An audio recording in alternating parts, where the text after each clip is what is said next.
দেখে নিলেন। তার সাথে সাথে দেখে নিতে হবে এখানে আপনার ইচ্ছা শক্তিটা কেমন আছে। দেখুন জাতকের ইচ্ছা শক্তির জায়গাটা, এখানে জাতকের ইচ্ছা শক্তির জায়গাটা বেশ ভালো আছে, কিন্তু নমনীয়তা কম। এখানে এই আঙ্গুলটা ঠিক এভাবে আসলে বেশ ভালো হয়, তো সেভাবে আসেনি।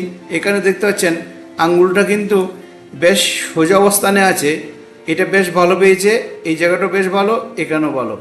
কোনো ধরনের এখানে রাহুর অ্যাক্টিভিটি নেই, এটা হচ্ছে সবচেয়ে পজিটিভ পয়েন্ট, কোনো অ্যাক্টিভিটি নেই। কিন্তু এই যে জিনিসটা যখনই থাকবে, এটা থাকা মানে জাতকের প্রত্যেক কিছুর মধ্যে একটু তাড়াহুড়োর ব্যাপার থাকবে, যে কোনো কাজ করবে সেটার মধ্যে, কারণ এই আঙ্গুলটা বেশ এই অবধি চলে এসেছে, এই অবধি চলে এসেছে, এটা সোজা করলে এই অবধি চলে আসবে। তো এই ধরনের থাকা মানে জাতক প্রত্যেক কিছুর মধ্যে একটু তাড়াহুড়োর ব্যাপার থাকবে, যে কোনো কিছু যে কোনো কাজ যতক্ষণ করতে পারছে না ততক্ষণ অবধি সে কাজের প্রতি একটা লড়াকু মনোভাব থাকবে। তো এটা একটা বিরাট একটা শক্তিশালী যোগ।